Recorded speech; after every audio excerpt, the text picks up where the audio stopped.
Boa noite a todos. Estamos de volta aqui com o nosso culto do Evangelho, o último deste ano, contando com a participação de todos vocês. Os que estão chegando, sejam bem-vindos.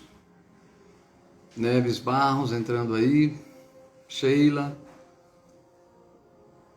LCC, não sei quem é, se puder botar o nome aí é melhor. Cleide chegando, Giovanni, muito boa noite a todos. Vamos para mais um Evangelho, o último desse ano, né? No meio da pandemia, graças a Deus, a gente não suspende a nossa atividade de Evangelho. Tivemos a suspensão aí, porque ia coincidir exatamente com o dia da véspera de Natal, na quinta-feira, assim como a véspera de Ano Novo.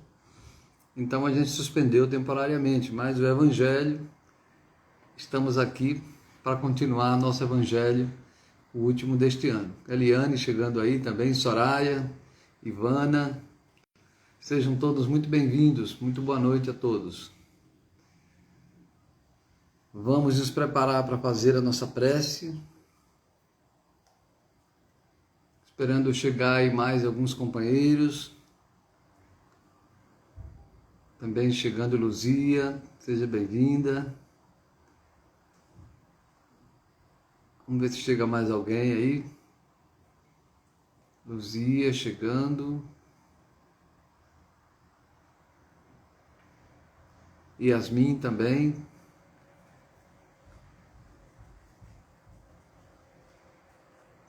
Sejam todos muito bem-vindos. Cláudia também chegando aí. Sócrates, sejam todos muito bem-vindos para essa noite de Evangelho, para a gente aprender um pouco mais sobre o Evangelho, lembrando que na quinta-feira que vem nós também não teremos a nossa doutrinária, na quinta-feira, mas no domingo, se Deus quiser, não está prevista nenhuma suspensão para o dia de domingo. Então, domingo que vem vai ser o primeiro domingo do ano e a gente continua com o nosso Evangelho, suspendendo apenas na quinta. A Lani também chegando aí e vamos fazer a nossa prece inicial.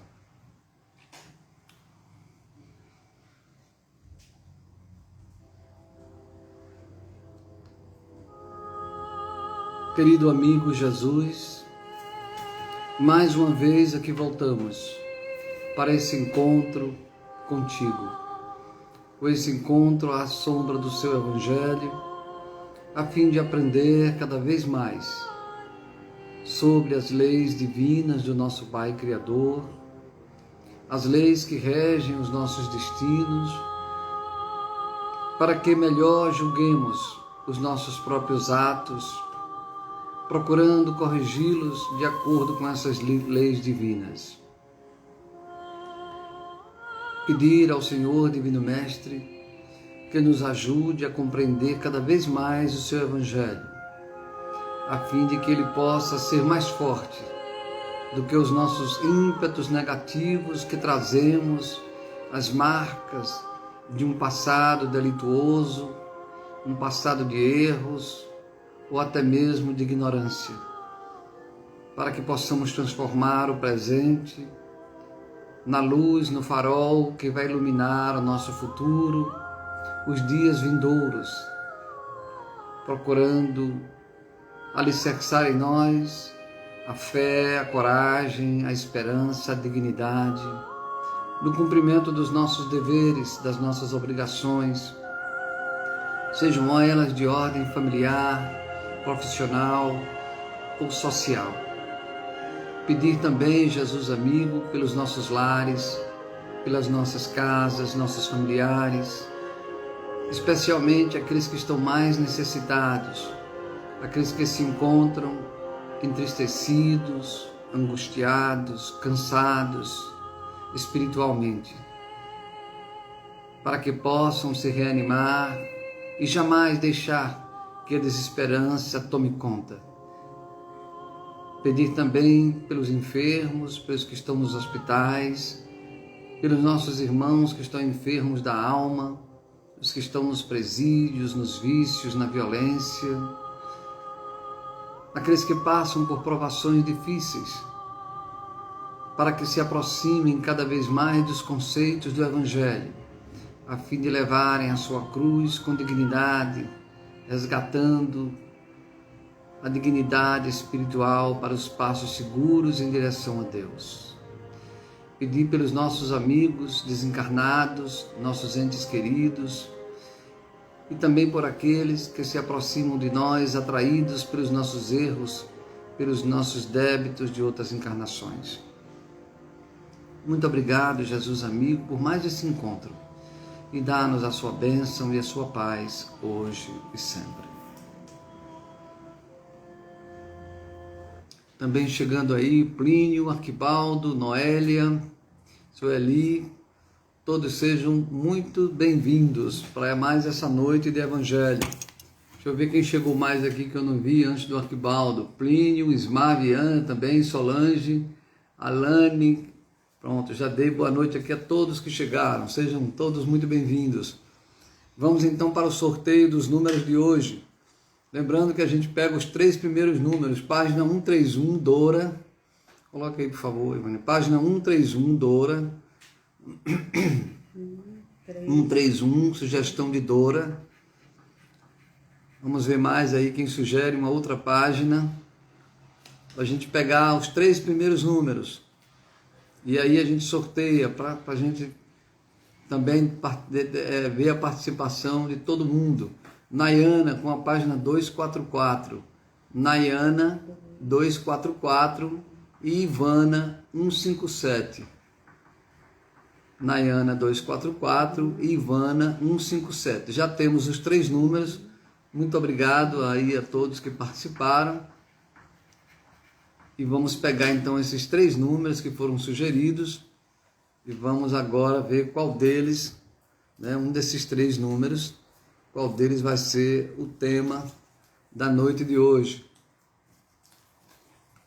Vamos pegar aqui os 3 papeizinhos, enrolar bem direitinho aqui, fazer o pacotinho, para a gente poder sorteá-los. Está aqui na minha mão os 3 números, e eu vou tirar um deles aqui. Então, nós escolhemos aqui o número 131 de Dora.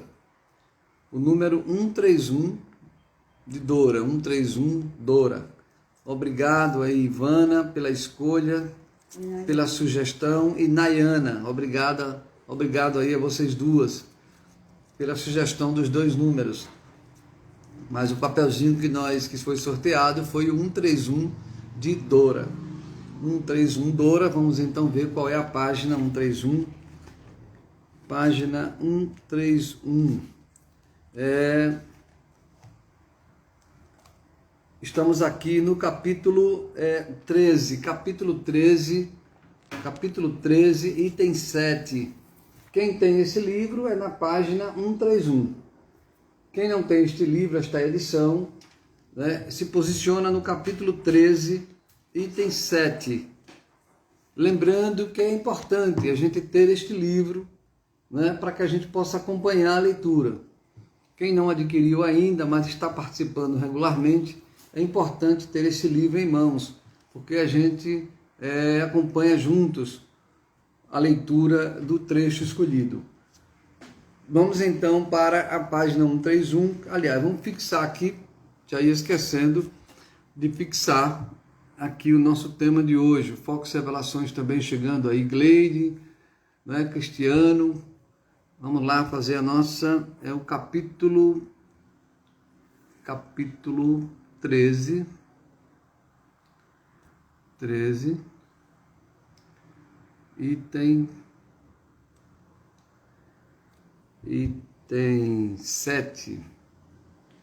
item 7, que é convidar os pobres e os extropiados.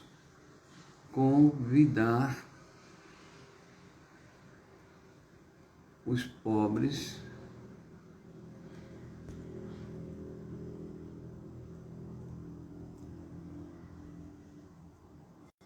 e os estropiados.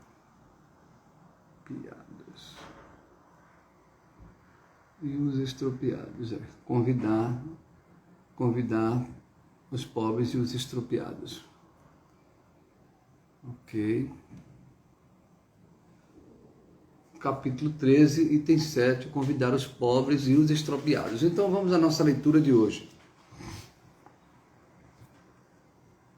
Ele disse também àquele que o havia convidado: quando derdes o jantar ou a cear, para isso não convideis nem vossos amigos, nem vossos irmãos, nem vossos parentes, nem vossos vizinhos, que serão ricos, de modo que eles vos convidem em seguida a seu turno, e que assim retribuam o que haviam recebido de vós. Mas quando fizerdes um festim, convidai para eles os pobres, os estropiados, os coxos e os cegos, e estareis felizes, porque não terão meios para vô-lo retribuir, porque isso vos será retribuído na ressurreição dos justos. Então, um outro trecho do Evangelho diz o seguinte: um daqueles que estavam à mesa, tendo ouvido estas palavras, disse-lhes: feliz aquele que comer do pão do reino de Deus. Isso está em Lucas, capítulo 14, versículo de 12 a 15. Para os que estão chegando aí agora, nós estamos no capítulo 13, item 7, convidar os pobres e os estropiados. Continuando a nossa leitura. Quando fizerdes um festim, disse Jesus, para ele não convideis os vossos amigos, mas os pobres e os estropiados. Estas palavras absurdas, se tomadas ao pé da letra, são sublimes se nelas se procura o Espírito. Jesus não podia ter querido dizer que, em lugar dos amigos, é preciso reunir à sua mesa os mendigos na rua. Sua linguagem era quase sempre figurada, e a homens incapazes de compreender as nuances delicadas do pensamento, seria preciso imagens fortes, produzindo o efeito de cores berrantes. O fundo do pensamento se revela nestas palavras: serei felizes porque não terão meios para vô-lo retribuir. Quer dizer que não se deve fazer o bem com vistas a uma devolução, mas pelo único prazer de fazê-lo. Para dar uma comparação surpreendente, disse: convidai para os vossos festins os pobres, porque sabei que estes não poderão nada vos retribuir. E por festins é preciso entender não o repasto propriamente dito, mas a participação na abundância de que desfrutais. Estas palavras, entretanto, podem também receber sua aplicação no sentido mais literal. Quantas pessoas não convidam à sua mesa, senão aqueles que podem, como dizem, honrar-lhes, ou que podem convidá-las a seu turno? Outras, ao contrário, encontram satisfação em receber aqueles de seus parentes ou amigos, que são menos felizes. Ora, quem é que não possui entre os seus? Que não os possui entre os seus? É por vezes prestar-lhes um grande serviço sem aparentá-lo. Estes, sem irem recrutar os cegos e os estropiados, praticam a máxima de Jesus, e se o fazem por benevolência, sem ostentação, e se sabem dissimular o benefício por uma sincera cordialidade. Lembrando que nós estamos aqui naquele capítulo do Evangelho, capítulo 13, é o capítulo cujo título é o seguinte: que a vossa mão esquerda não saiba o que dá a vossa mão direita. Vamos prestar bem atenção ao contexto desse item que nós estamos estudando, né? Esse item, convidar os pobres e os estropiados, né? Ele está dentro do capítulo que é do capítulo 3, cujo título é que a vossa mão esquerda não saiba o que dá a vossa mão direita. Então todo o capítulo 13 ele está ligado à questão da forma, né, como a gente faz a caridade, da forma como a gente ajuda os outros, da forma como a gente faz ou dá atenção aos outros. Nesse caso aqui, convidar os pobres e os estropiados, né, o Evangelho aqui, Jesus na época, que não era muito diferente de hoje, havia uma necessidade muito grande entre os judeus, na época, de darem festas. Mas só davam festas os ricos, né? Aqueles que podiam, porque a vida era muito mais precária do que a vida hoje, né? As pessoas não tinham os bens de consumo que nós temos hoje, as facilidades que nós temos hoje. Então, para se dar uma festa, era preciso ter condição mesmo. Hoje a gente, qualquer pessoa faz uma festinha em casa, uma festinha na família, agora na ceia do Natal, mas naquela época não. As festas eram um artigo de luxo para os ricos.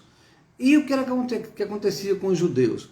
Os judeus, eles convidavam para as festas deles os próprios judeus, mas apenas os ricos. Os judeus ricos, né, eles convidavam-se entre si, porque assim eles teciam uma rede de influências, uma rede de interesses próprios dentro da própria classe que eles pertenciam. Então, ninguém podia entrar nessas festas que não fosse convidado, muito menos os pobres e os estropiados.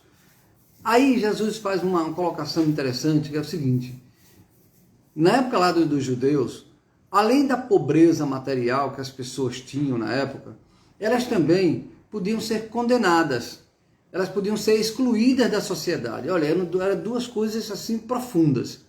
Primeiro, ser pobre materialmente. Era uma discriminação muito grande, né? O pobre ele não podia levar o dinheiro, né, ao templo. Ele não tinha muito dinheiro para doar para a religião. Por isso ele era discriminado. Quem era bem visto era aquele que doava uma grande quantia para o templo. No caso do pobre, isso não acontecia. Então, por isso ele já era discriminado. E também havia um outro filtro social, que eram as condenações. Então, um homem, uma mulher adúltera, por exemplo, que o Jesus toma como exemplo, uma mulher adúltera, ela era excluída da sociedade. E não precisava ser adúltera. Uma mulher, um leproso era excluído da sociedade. Né? Quem não conhece aquela história da hemorroísa, né? Aquela mulher que sofrendo há mais de 10 anos de um corrimento, que na época não tinha, a medicina não alcançava a cura para esse tipo de doença, é como se fosse uma menstruação sem parar durante mais de 10 anos, né? Por isso que era o nome a hemorroísa, ela tinha esse escorrimento. E ela, toda mulher que sofresse desse mal, também era excluída da sociedade. Não é? Um paralítico, um enfermo, né? Um leproso, uma prostituta. Então havia uma discriminação muito grande para pertencer a essa sociedade. E o pobre que não tinha essas características, não era um leproso, não era um doente, né? Ele era, por ser pobre, também era excluído, apesar de levar sua contribuição ao templo.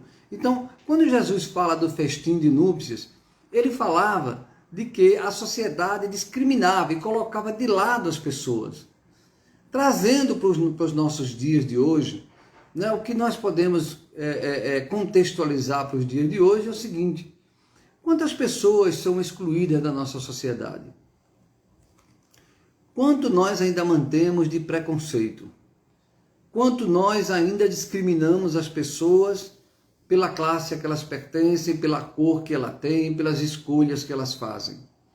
Não mudou muito em relação à época de Jesus, não é? Na época de Jesus, embora isso fosse demarcado a pretexto de uma prática religiosa, que era muito mais grave, né? Hoje ainda existe isso também. Existem determinadas religiões que são excludentes, religiões que excluem o pecador, religiões que não admitem o erro, né? O erro ele tem que ser exposto, ele tem que ser escandalizado. Hoje ainda tem religiões que fazem isto, mas na época de Jesus isso era muito mais forte.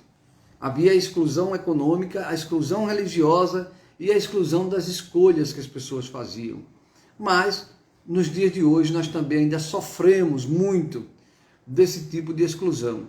Então, quando Jesus simbolicamente fala de quando derdes uma festa ou um festim, convidai os pobres e os estropiados, ele quer dizer o seguinte: ele não se referia a uma festa propriamente dita, como a gente pensa logo, né? Uma festa com comes e bebe, com música, com folia, não. Ele falava o seguinte, a festa era o pertencer à sociedade. Né? Quando nós fizéssemos algo, quando pensássemos em algo do ponto de vista social, que nós pensássemos, convidássemos, esse convidar aí, entre aspas, considerássemos as outras pessoas, no nosso íntimo, porque a verdadeira festa acontece no nosso íntimo. Então, hoje nós vemos as lutas das minorias, uma luta enorme, né, das pessoas para poderem ser respeitadas. E nós temos que ter esse cuidado, nós que abraçamos o Evangelho, que abraçamos a doutrina espírita, temos que ter muito cuidado. Agora nós estamos passando um momento social grave no nosso país, um momento de cisão, de separativismo, né? Um momento de grandes preconceitos de ambos os lados. A gente ouve muito falar de esquerda e de direita. Há o preconceito da esquerda em relação à direita, né? Um ódio muito grande, e há um preconceito muito grande da direita para a esquerda. Nós que somos espíritas, que somos do Evangelho, temos que nos vacinar, temos que ter um cuidado muito grande com essa separação que estamos vivendo no nosso país. Além dessa separação política, ela também está se dando no meio das famílias. Né? Ela está sendo trazida para o dia a dia de cada um de nós. Então nós temos que ter cuidado. Se vivemos numa casa onde tem pessoas que pensam diferente de nós, ou se estamos no trabalho e tem pessoas que pensam diferente de nós, temos que ter muito cuidado para não cairmos, né, na tentação de julgar, não cairmos na tentação de excluir aquela pessoa, de odiar aquela pessoa por suas escolhas, ainda que as escolhas dela sejam extremamente diferentes das minhas, das nossas. E o cuidado que nós temos que ter é não termos esse preconceito. Porque, olhe bem, você pode ser da esquerda, você pode ter suas escolhas políticas da esquerda, pode ter suas escolhas políticas da direita. Mas olha, o mais importante não é a escolha da esquerda ou da direita. O mais importante é a escolha do ser humano, do espírito. Eu estou escolhendo o quê? Eu estou escolhendo quanto menos preconceito, melhor. Eu estou escolhendo quanto mais respeito ao cidadão, melhor. Quanto mais oportunidade às pessoas, melhor.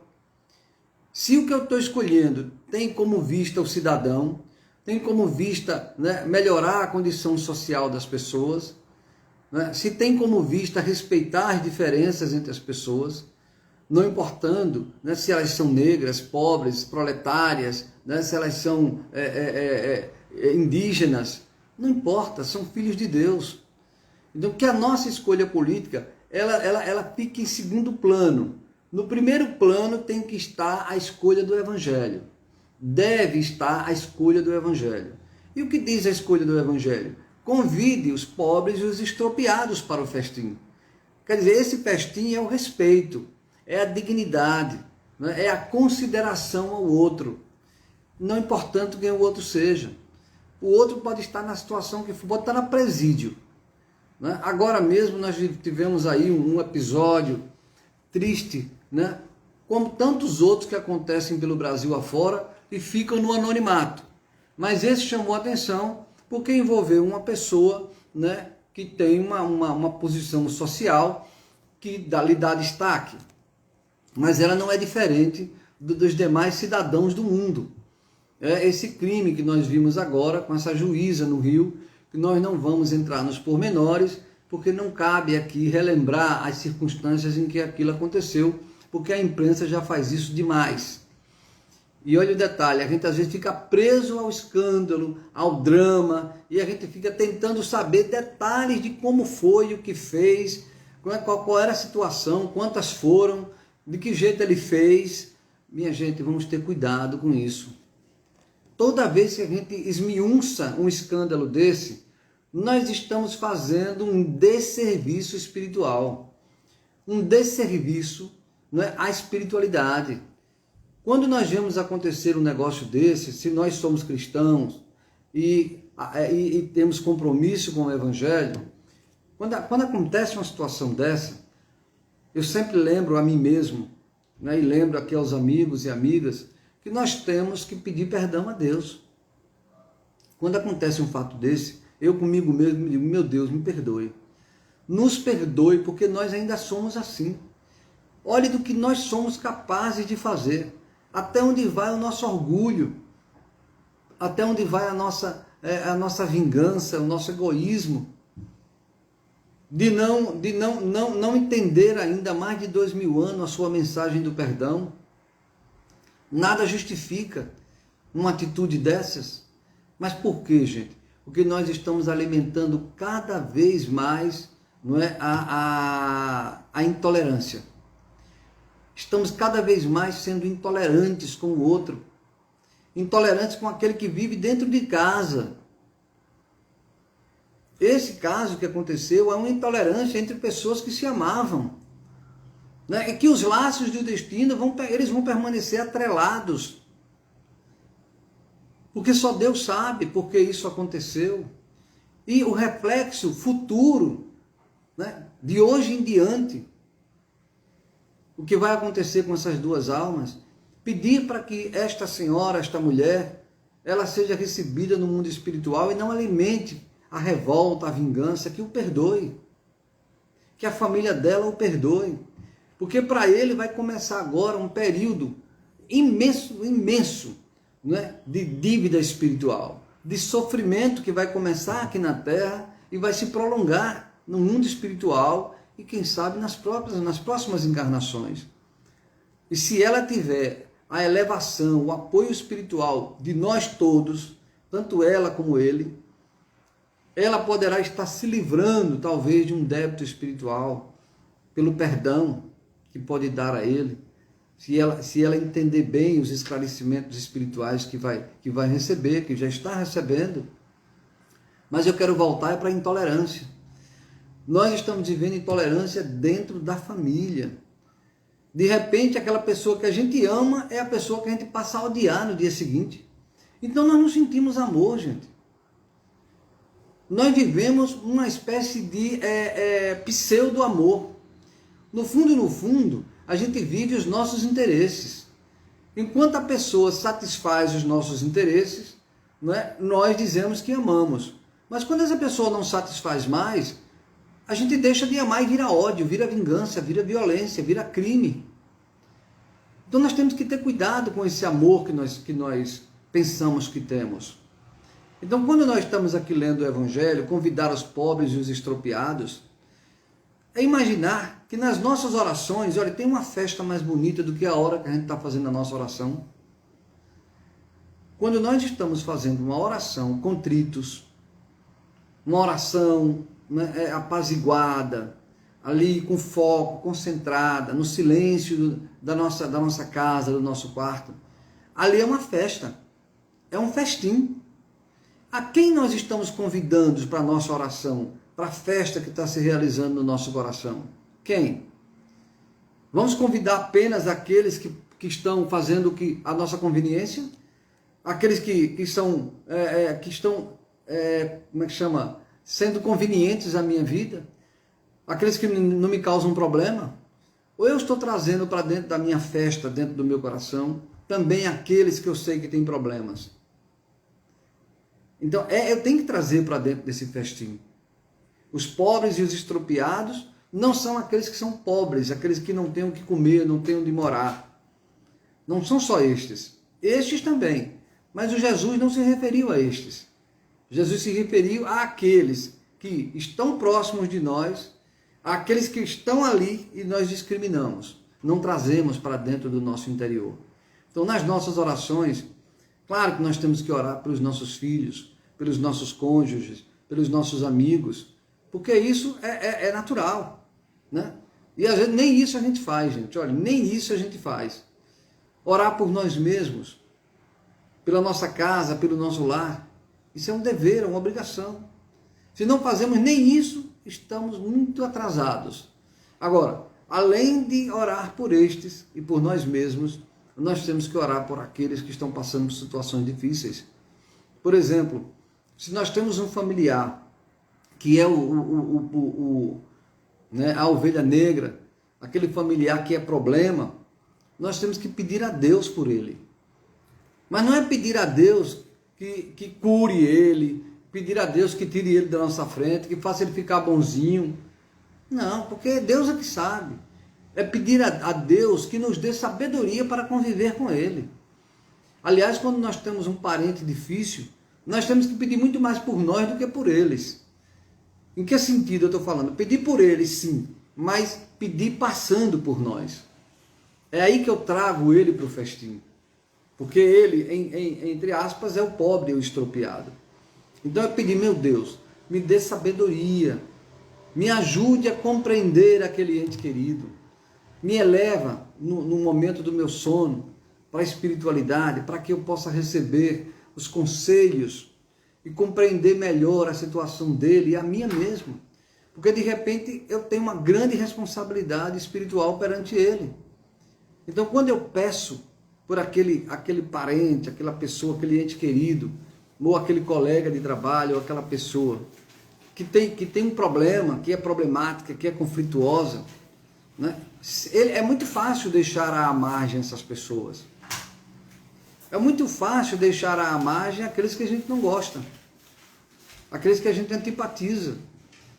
Então, no momento da nossa oração, que é o momento do nosso festim, da nossa festa, nós temos que convidar também essas pessoas. Pedindo como é o convite, relembrando, é que nós temos que pedir por nós em relação a eles. Pedir sabedoria, paciência, coragem, para poder conviver com ele, ajudando na medida do possível.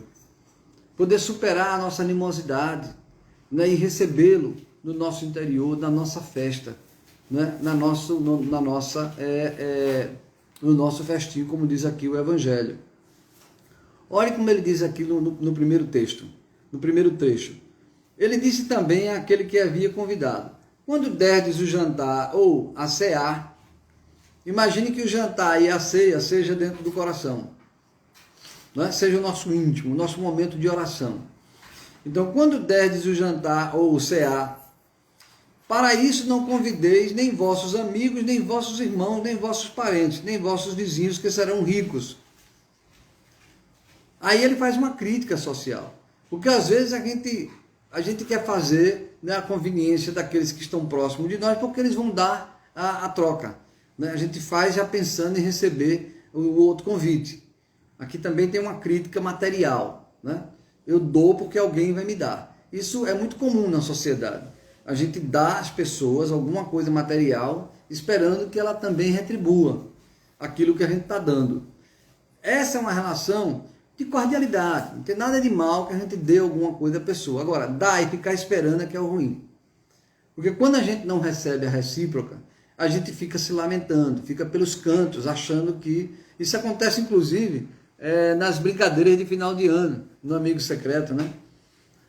Às vezes eu participo de Amigo Secreto, né, daquela brincadeira de ganhar um presente, e tem uma também que a pessoa ganha e o outro pode escolher, né? Substituir o presente, pegar o presente de volta, trocar por um presente menos significante do ponto de vista material.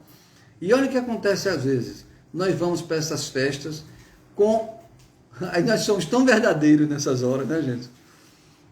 Nessas horas de brincadeira é que aparecem o nosso verdadeiro estado. Porque nós estamos ali relaxados, estamos ali desarmados. Então ali nós somos quem nós somos mesmo. E é nas pequenas atitudes que a gente conhece quem nós somos. E aí eu participo dessas festas e vejo como as pessoas já vão para essas festas. Eu vou comprar um presente bom, agora quero receber um presente bom também. É assim que eu ouço as pessoas dizerem. Eu estou comprando um presente de R$50. Não venham me dar um presente de R$5 que eu não aceito. Vou ficar chateado. Aí no dia do Amigo Secreto a pessoa comprou um presente bom de R$100, de 200, sei lá de quanto, né? E já comprou pensando em receber um presente igual ou melhor. É assim que a gente faz. Aí quando chega no dia do Amigo Secreto, a pessoa que tirou, né, aquela que vai comprar o presente caro, a pessoa não tem dinheiro, não tem recursos, é uma pessoa que tem recursos, mas não se preocupou em comprar um presente caro. Comprou uma caneta, né, comprou uma coisinha simples, simbólica, e fez a troca ali no Amigo Secreto. Aí aquela pessoa que deu o presente caro, que é que acontece? Dentro dela é onde está o festim. A festa, gente, não acontece, não é na ceia. A festa não é as luzes, a árvore de Natal, não é o foguete, não é a música tocando, não é a comida farta, não. A festa é o que acontece dentro do coração de cada um. Então, se eu estou num amigo secreto, numa festa de final de ano, e recebo um presente e eu não gostei do presente, aquele presente feriu, me melindrou, feriu o meu orgulho, significa dizer o quê? Que eu estou doente. O orgulho está imperando dentro de mim. O contrário, quando irmos a essas festas, e se nós respeitamos o Evangelho, somos espíritas, já nos vigiemos. Se nós temos ainda essa predisposição, esse ímpeto de querer ganhar o melhor, porque a maioria de nós ainda tem isso dentro de nós, isso é da nossa cultura, tem séculos que a gente vive essa troca. Então isso nos acompanha ainda, não somos santos, mas temos que ser vigilantes. Então, ao ir para uma dessas festas de final de ano, onde há trocas, ou mesmo onde eu vou num lugar e quando eu chego lá eu não me sinto satisfeito naquele lugar, a festa em si vai acontecer dentro de mim. Se eu não estiver vigilante, dentro de mim vai ter o quê? Vai ter uma tristeza, não vai ter festa. Vai ter sombras, as minhas sombras. Porque se eu recebo um presente de um amigo secreto, e esse presente é um presente que vai me deixar triste, porque eu queria ganhar algo melhor, significa dizer que as sombras estão no meu coração. Eu não convidei aquele que me deu o presente para o meu coração. Eu só quero convidar aquele que possa me dar algo melhor do que o que eu dei. Isso nas nossas relações sociais acontece muito. Quantas vezes a gente ajuda alguém, pode ser da família, não, eu estou fazendo algo de bom para alguém da família. Eu ajudei, materialmente falando, dei isso, dei aquilo, mas fico de olho, Fico de olho. Quando eu me encontro com aquela pessoa, eu espero que ela me bajule. Eu espero que ela diga em público que eu lhe ajudei. Eu espero que ela sempre fique dizendo que eu ajudei. E eu também, quando estou em público, diz, olha, tá vendo ali? Quem fez aquilo ali fui eu. Gente, quando eu faço isso, a minha festa dentro do meu coração, ela deixa de existir. Passa a existir sombras. As sombras do meu orgulho, do meu egoísmo. Porque eu vivo, como é que chama? Calculando as minhas atitudes de caridade. Calculando o bem que faço. Daí Jesus, olha aqui que nós estamos dentro do capítulo 13, que a vossa mão esquerda não saiba o que dá a vossa mão direita. Repare como tudo isso está dentro de um contexto maior. De as nossas atitudes, elas serem atitudes cada vez mais abertas para o outro, sem esperar que o outro nos retribua. Nem com coisas materiais, nem com atitudes. Então, por exemplo, agora no final do ano, você faz uma festa na sua casa. Estou falando do final do ano porque nós estamos vivendo esse momento. Aí vem aquela pessoa que não gosta muito de você. E a pessoa vem e lhe fala alguma coisa. Ele toca no ombro, ou lhe dirige a palavra. Aí você friamente destrata aquela pessoa, vira o rosto, sai de cantinho, não alimenta a conversa, porque você não gosta daquela pessoa. Sabe o que significa? Você não convidou para a sua festa interior aquela pessoa. Você só convida os seus amigos, seus parentes, é o que diz o texto. Olha. Jesus está dizendo, não, convidar os parentes, os amigos, os vizinhos, é o normal. Você tem que convidar os outros que você colocou à margem. O que ele chama aqui de pobres e expropriados. Aqueles outros que estão à margem que você tem que trazer para dentro de si. Obviamente que, claro que eu não vou ter uma simpatia, se tem alguém que eu não gosto numa festa, em um lugar, e eu não gosto daquela pessoa, eu não vou ter a mesma felicidade de quando eu encontro um irmão, um amigo que eu tenho simpatia. Mas eu tenho que ter cuidado com a minha atitude interior, para não acabar com a festa dentro do meu coração. Se aquela pessoa chegou e me dirigiu a palavra, alimente, converse, sorria, retribua a conversa. Se a pessoa lhe deu algum presente, aceite de bom grado.